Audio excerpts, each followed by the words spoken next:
Dr. Cheryl here with Total Health with Dr. Cheryl. I've got an important guest today, Ana Nieto, of Mindful Online Workouts. She's going to help us see how movement and exercise is so important in our lives. Welcome, Ana. Thank you, Dr. Cheryl. It's my pleasure to be here.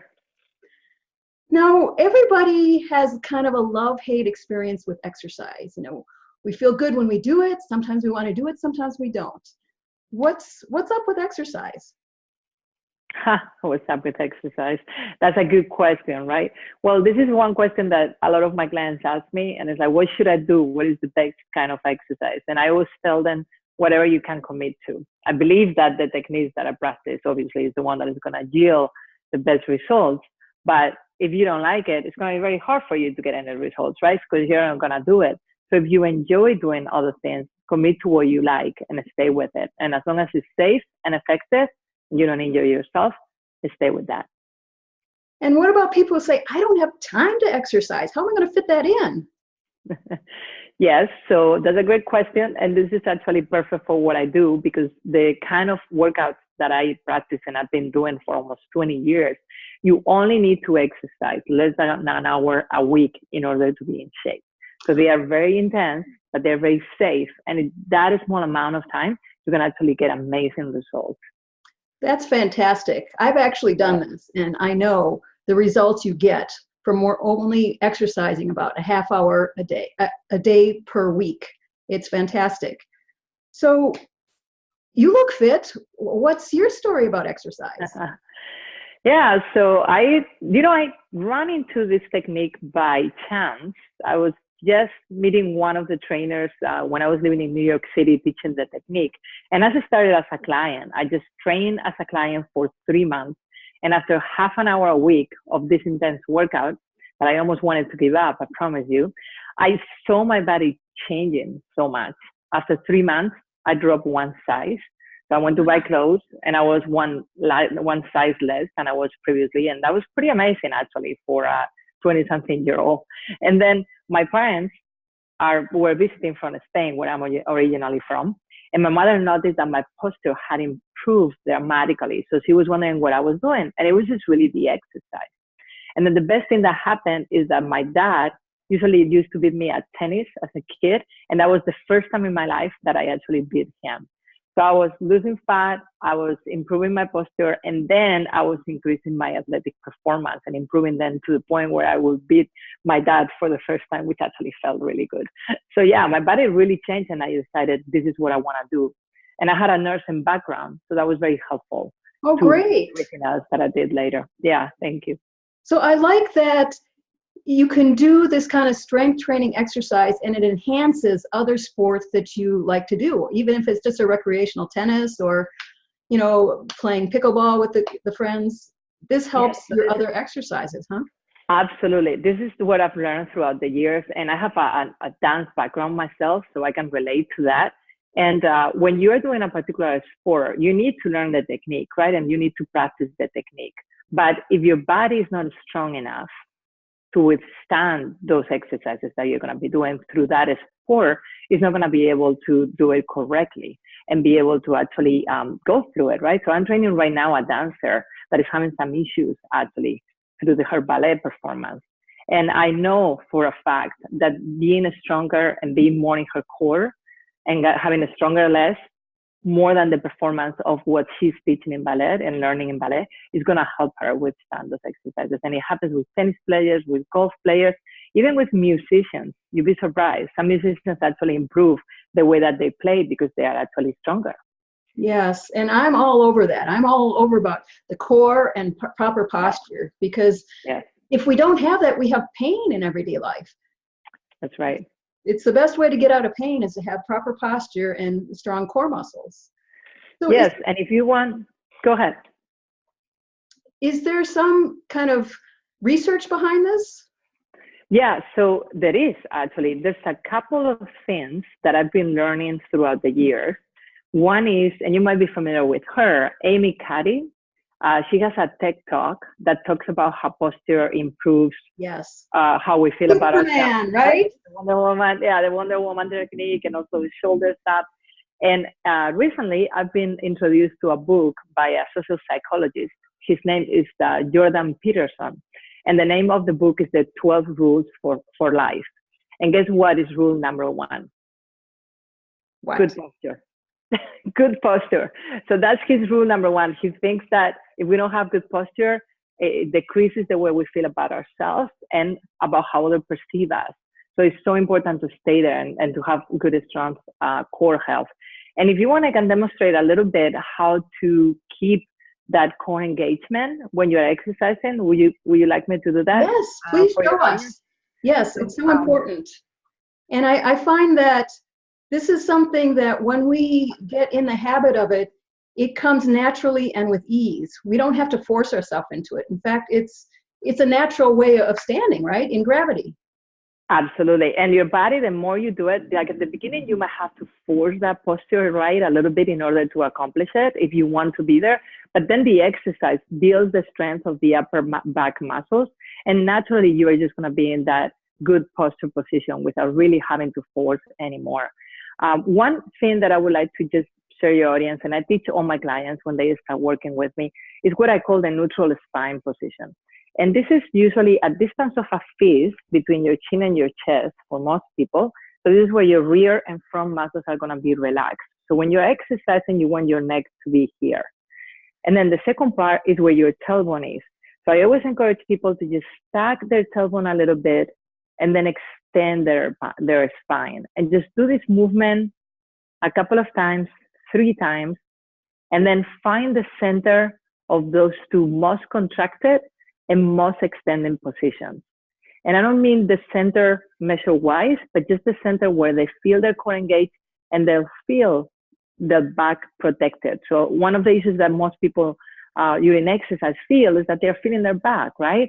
So if you keep your core engaged during any exercise that you will be doing, not only you will be working your core, but you will be protecting your back from any excessive pressure. So I think it's a good exercise, positional exercise to always start your exercise. And just one more thing, Dr. Cheryl, I'd like to add, is to let your mouth slightly open and always let the flow of air free in and out constantly without holding your breath, which is what we tend to do when we exercise, okay? So that's your neutral spine position, which I think is super important when you are exercising, and everybody can practice that next time that they are in the gym, right? Or doing any kind of technique that they do.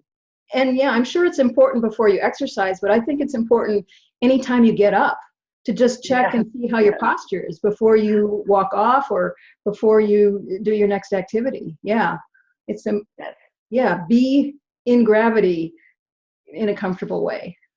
And just keep in mind that you can do that either if you're standing, if you're sitting, if you're lying. So you can always lie down, right? Yes. So any position that you are, when I teach my classes, I always remind my clients to come back to that neutral position. Either if we are doing a plank, if we are doing an abdominal curl, no matter what you're doing, you can always remind yourself to come back there. So right now you can be just sitting in front of the computer, right? And be doing a little bit of the tags. Okay, and just so here. Yeah. And yes. Got it. Very How about you, viewers? Got it? Yeah, you're a good student too. All right. So what are the workouts like? Yes. So I have the mindful online workouts, which can be on a group setting or can be private. So I have about 7 clients now a week on different days, and they keep adding hours. So I'm very excited. I allow about 5 people on each class, and they are intense but safe. So we go through a process of working legs. I train mostly women, so I focus a lot on hips and legs because we want to exercise that area, followed by the core and the arms. And we just exercise every single muscle of your body, focusing more on compound movements. So there's really big muscle groups as opposed to focusing on the smaller muscle parts, because they are going to build more muscle, which is going to increase your metabolism, and it's going to make you lose fat. So you're not only about compound movements. That means that we're using sets of muscles that we used in our daily activities, right? Exactly. And we are also using the major muscle groups, which is the Okay. important part, because I want to focus on those muscles to build a strength. They are the ones that are going to build more muscle mass, which is going to increase your metabolism, and that is going to make you lose fat even at rest. So even when you are sleeping, when you have more amount of muscle, you're going to be wasting more calories. Don't we want that? It's like we want to make money when we are sleeping. We want to be losing fat when we are sleeping, right? Yeah. What woman doesn't want that? You know, to be losing weight while you sleep. Yes, exactly. Yeah. And what's the idea of the intensity of the exercise? Very good question, actually. So what is being proven is that you can develop also more muscle mass by working to failure. And by failure is the point where your muscles cannot work any harder, meaning you're doing a set, let's say a bicep curl, and you're doing heavy weight under safe conditions, moving very slowly, and you're reaching a point where that biceps is so fatigued that it cannot move any farther. So we are going to a point of failure. We are not only building more strength, but at that point, there's also research that shows that our body is developing some other natural benefits at a mitochondrial level, so more at a cellular level, which you know very good, that also has to do with other functions of our body apart from just the basic strength or the basic how you look and how you lose weight, right? But it's more deeper than that. And that is something that I was. How long does it take to get to failure? I mean, this is not like 20 minutes, right? Doing an exercise? Right. How long? No, usually you can get to failure if you pick the right weight and the right resistance at about a minute and a half to 2 minutes, sometimes 3. And as long as you're moving it slowly, it's safe enough. Weight doesn't scare me in order to get there. So 90 seconds to 3 minutes. That's something that I can handle. It's like bite-sized pieces, isn't it? Yes, and that's why the workouts are short, so 30 minutes to 45 minutes, but they're very intense. So yes, you're working hard, but for a very short period of time, and you don't have to do it every day, right? It's every once or twice a week. We can handle that. Yeah. Anybody can find 30 minutes once or twice a week, right? Yes. And when you get these kind of benefits, you're going to make sure you find that time, right? That's right. That's right. Yes. Can you show us a little bit about the mindfulness piece? Why is it important to pay attention when we're moving? Good question as well. So I'm very big on focusing and facilitating a process where you feel the muscles that we are working on each exercise. So in my experience, moving slowly, it's almost like a strength training yoga style. You're able to move slow, feel the muscles that you're working, and that also develops over time. So that is the neuromuscular connection of your brain with your muscles. You might not feel it at the beginning. As you keep doing it and practicing, you get that connection bigger and bigger.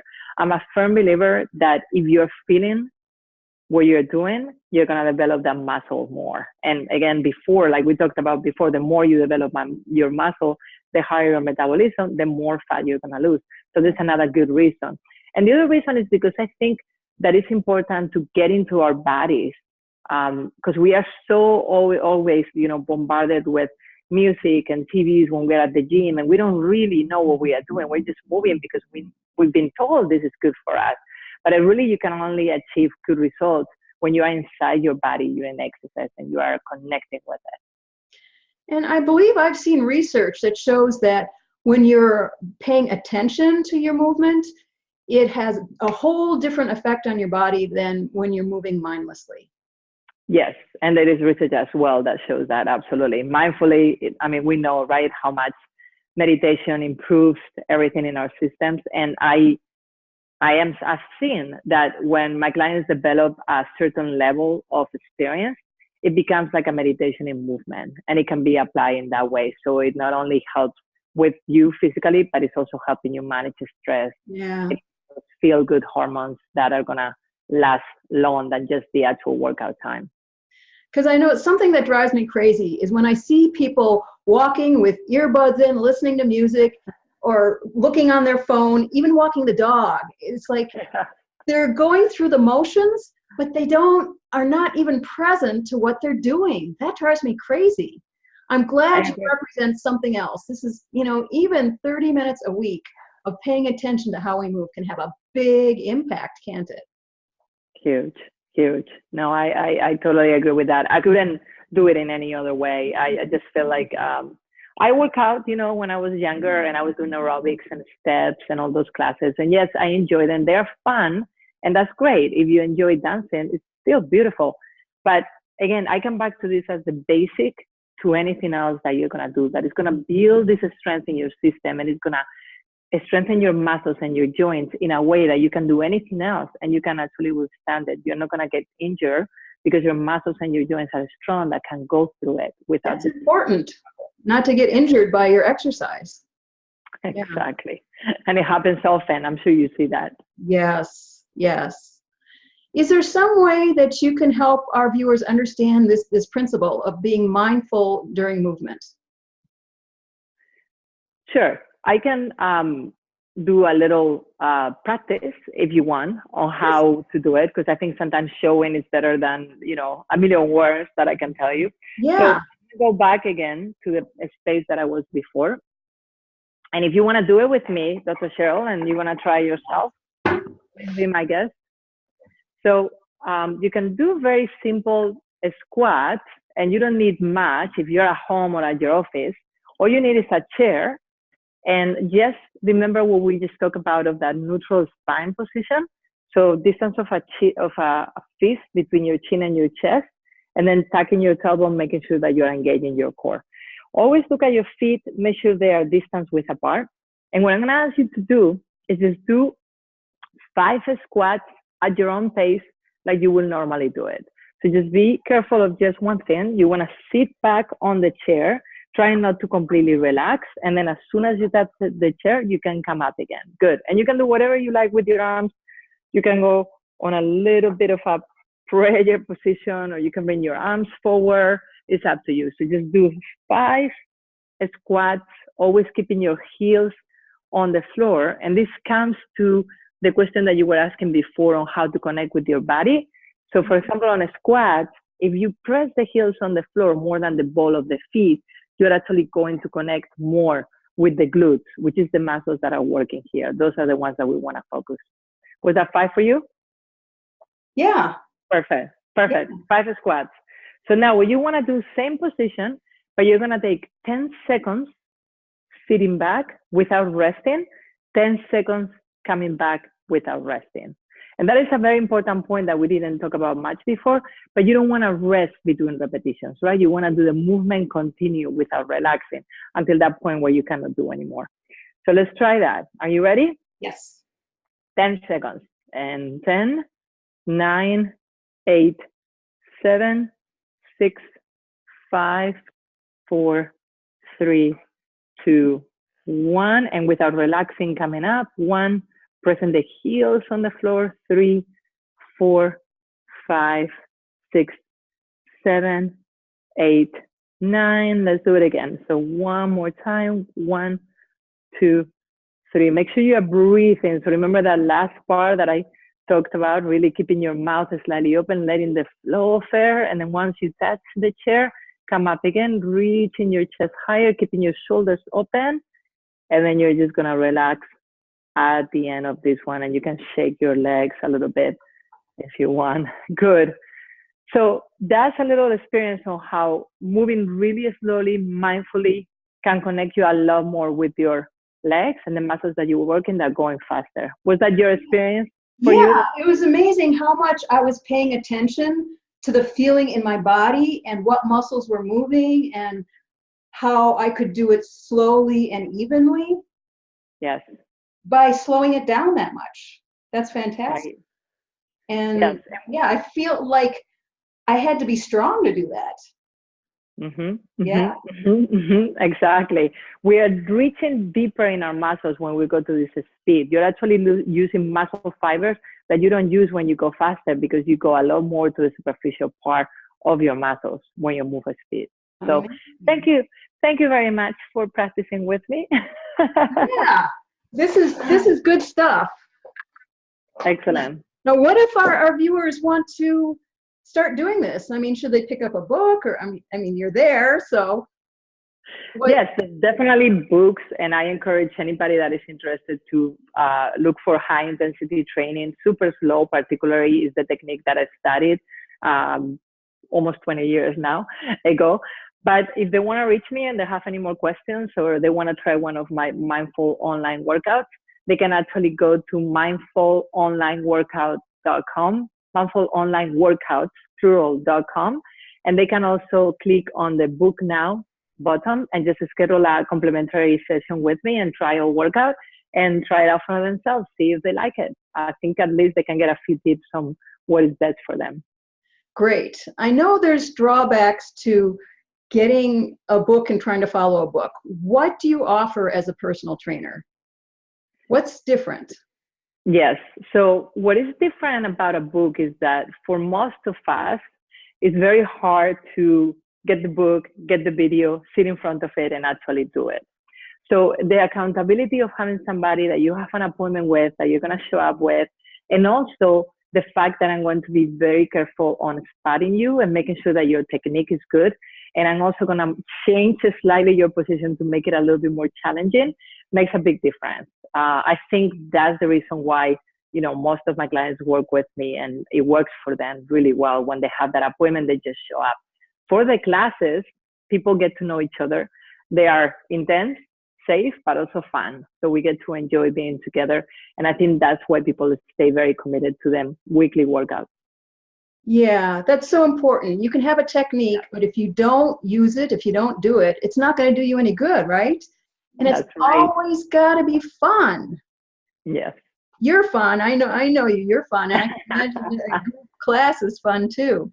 And yeah, it's so important to have somebody checking to make sure that you're doing the exercise right and that you're doing it completely and to failure, or you know when to stop and not overdo it.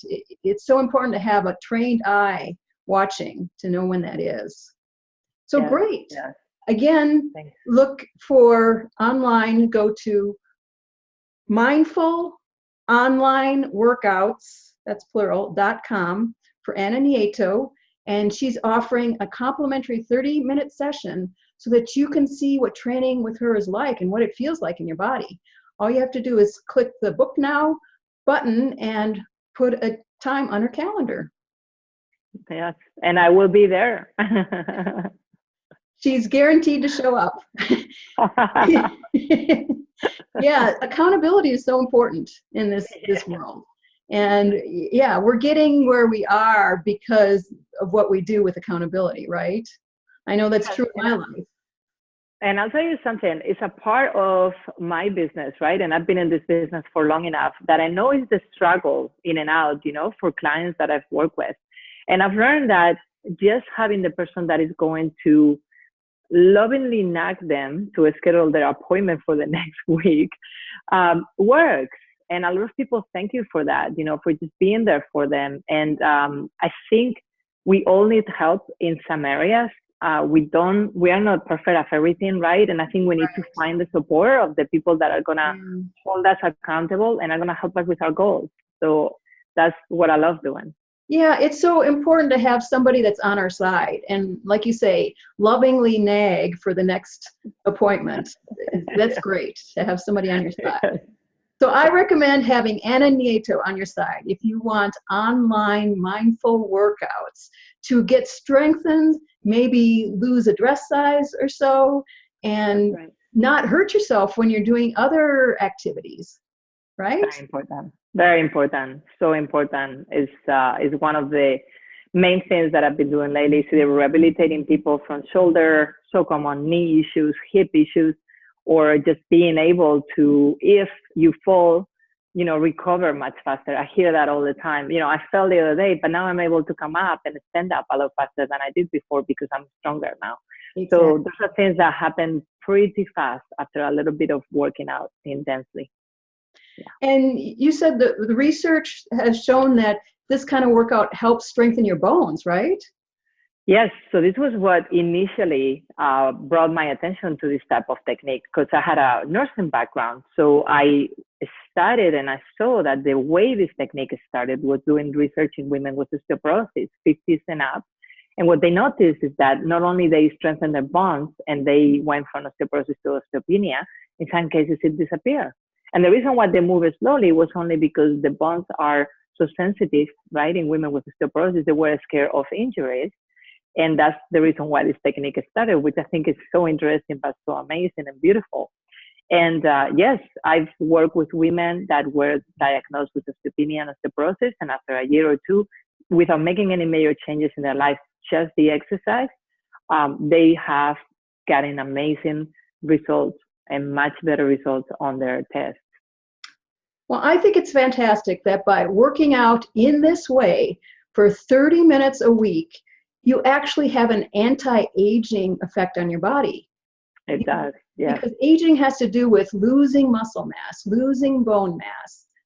And exercise in this way helps rebuild that. Yeah. And you know, as well as the effect of aging and sarcopenia, right? I mean, we start losing muscle. A lot of people don't know this fact, but I find it fascinating that we start losing muscle after the age of 28. And it doesn't get better, right? It's like either we exercise or we just continuously every year keep losing muscle. And the only proven way to actually keep it is by exercising. So to me, sarcopenia is so related to aging. Stronger bodies are going to support you so much more as we get older in so many other ways. So the other fact that I know is that women, I think it's after 60, when they unfortunately break a hip, which is a very common issue as well, their life expectancy decreases by about 80 or 70%. And again, that can be easily preventable by just strengthening your bones, strengthening your joints, strengthening your muscles, and preventing that fracture when it comes. So I think it's fantastic. We can reverse the bone loss to actually gain bone mass. We can reverse the muscle loss, the sarcopenia, by gaining muscle. Yeah. If we've lost it, so we can gain it. So it's not irreversible, right? It's not irreversible. We can gain muscle mass. We certainly can. And it's never too late. I mean, I've started people training when they were in their 70s. There was one case, and this is a miraculous case, but I have to share it because it was fantastic. There was a gentleman that was 93 and started training with me at 93. So it's never too late. If you want to, claim your body and your strength, and like you said, prevent aging, strengthening is an excellent way to do it. Great. Thank you for joining me today, Anna. And again, mindfulonlineworkouts.com. Schedule your free session to find out what this is all about. Thank you for joining me today. Thank you so much. That was my pleasure. Thank you, Dr. Cheryl. You're welcome.